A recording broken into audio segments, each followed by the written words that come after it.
Hello everyone, I'm Rob Morris with Mobile Pirate Radio. Thank you so much for joining me today. It's Monday, June the 30th, 2025, and a great time to be alive. I am the king of the mini podcasts, or soon to be well known as such. We're going to get on with it now with the news because I don't want to waste your time. Look at here. Up in New York, something really crazy is going on, folks.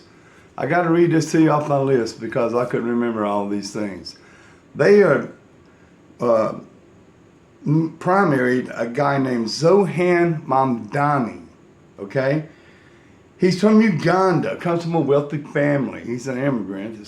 I reckon he's legal and everything, otherwise he wouldn't be running. But he did beat out Andrew Cuomo in the New York primary for mayor of New York City. Now, this guy is an outright communist, okay? And we're not talking about the democratic socialist. This guy's a full-blown commie, red commie. Listen to this. He wants to raise taxes on the wealthy in New York. He wants to open 5 government-run stores throughout New York. Government-run, you know, where you go get toilet paper one day and bread the next and milk and cheese the next. Communism doesn't work. It has never worked in history. And I don't know why they think it's going to work in New York City, for goodness sakes. He also wants to freeze the rent. Can you imagine what kind of hell that's going to cause? What are the landlords going to do, the property owners? People going to live rent-free? How in the hell is that going to work? I don't see it working. That's communist. He also wants to defund the police, free cash bail, and refuse any cooperations with ICE. Close all the prisons. Now, folks, we all know if you got to back the blue, you got to back the red. Without that, society is going to go to hell in a handbasket. And good Lord, the largest city in our country, New York City, my gosh, he's going to tax the wealthiest. And check this out. He's going to tax white people, the white, healthy people, wealthy people the most. The white people with a lot of wealth. He's going to tax the most. He's coming after you, folks. He's coming after you. Also, listen to this. He was asked over the weekend on this TV news shows if he would condemn anti-Semitism. So they asked him specifically, the slogan that everybody has been yelling in New York City lately is Global Intifada. Now, if you don't know what an Intifada is, it's a Muslim's Islamic way of having a holy war, okay? And a holy war is the extreme hatred of these people that twist their religion, Islamic religion, into such hate and vile ideas. And the way they're raising these young people over there is just wrong as it can be, y'all.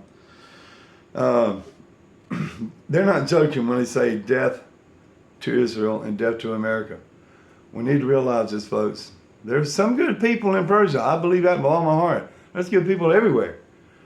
But the people running that regime, the Ayatollah and all of his clerics, they're radical people, and they want us to all die and burn. Keep that in mind.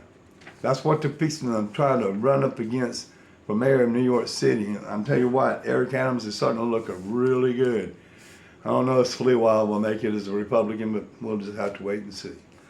Otherwise, the Senate still has yet to pass the big, beautiful bill that Donald Trump wants passed. Now, if they can do it, it'll probably be about midnight, I figure. That's my guess. Maybe longer, maybe tomorrow. But as soon as they do, they'll pass it on down to the lower chamber to the House, where they'll have to hash it out, vote on it, and pass it. And then it goes to President Trump's desk. Now, I predict if it's done by January 4th, he's going to be out there, outside, next to that big, beautiful flag he had installed. He's going to have a signing ceremony where he signs the big, beautiful bill, and there'll be fireworks going off behind him, you know? I can see it now. He is such a showman. I can see it now. It's going to be awesome. Listen, did you know that some of these ICE detainees, now they're bad people. These are the criminals they're getting first. These are some bad folks, y'all.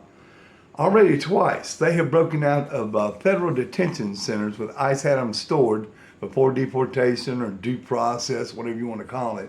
Well, they broke out in 2 different places one in Jersey, and I forget what the other one was. So they come up with an idea, if they're this bad and they can break out of prisons that we got built here where normal people usually stay in, well, they come up with a bright idea to open up Alligator Alcatraz. Has a ring to it, don't it? Just think about that. It'll hold 50,000 beds, okay? So that we can get them out of the country, not out of the country, but out of the way from society, right smack in the middle of the Everglades in Florida, okay? One way in, one way out, and that's by air.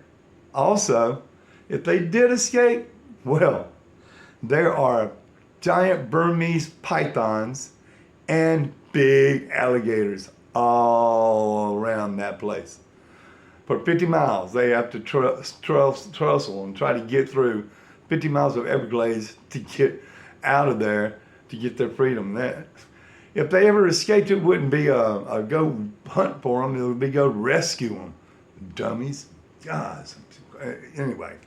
Anyway, I'm sure you're wondering, because I did, who would win in a fight between an alligator and a python, right? A big Burmese python. They would grow up to be 20 feet long. Who do you think would win? Well, being the kind of guy I am, I did some research. It turns out that the alligator would most likely beat the python. It has jaws with 20,000 pounds of pressure per square inch. And once they grab the hold of you and in the water starts twisting, taking you underwater, you're not getting away. I think the alligator is the top alpha predator in the Everglades. Check me about that, and if I'm wrong, let me know, okay? Also, if you haven't heard, Coach Tommy Tuberville is going to run for governor of Alabama. I think it's a wonderful idea.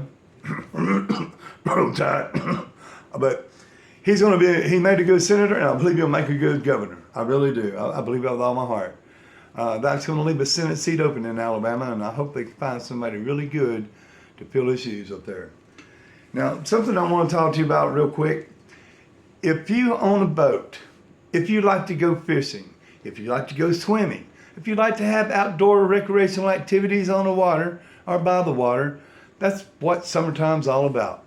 Well, the Mobile Area Water and Sewer Board has closed down Big Creek Lake, okay? You can't go fishing there, you can't go boating. Even property owners are blocked off from their property going up to the lake with the fence. Something's going on, and we're going to get down to the bottom of it. I've contacted Mr. Christopher A. Callahan today, an attorney in Gulf Shores, who is trying to represent the effort to take back Big Creek Lake. And we're going to set up an interview to talk to him, along with Matt Fraser, who headed up this effort, who's running for District 6 for the Mobile City Council. So we'll have two gentlemen to talk to and see if we can find some answers about what is really going on with Big Creek Lake. Be sure to join us for that. Also, tomorrow I'll be speaking with Mr. Bill Appling, running for District 4 of the Mobile City Council. Looking forward to getting together with him and picking his brain to see what he's got in mind for his district. Weather forecast looks like rain, y'all. It's going to be raining for the next day or so just deal with that. Also, 61 days, y'all. 61 more days until college football. Roll Tide. War Eagle. And go Jags. I'm looking forward to that. It's such a great time of the year. It starts to cool off, and holidays around the corner. It's just a wonderful time of the year to be alive. So I'm looking forward to that. 2 more days. Well, it's a hot summer, and we'll be edging closer to it. Well, that's about all I got for you tonight, folks. Be sure to join me tomorrow when I speak with Mr. Bill Appling, District 4. In the meantime, I'm Rob Morris, Mobile Pirate Radio. Thank you so much for joining me.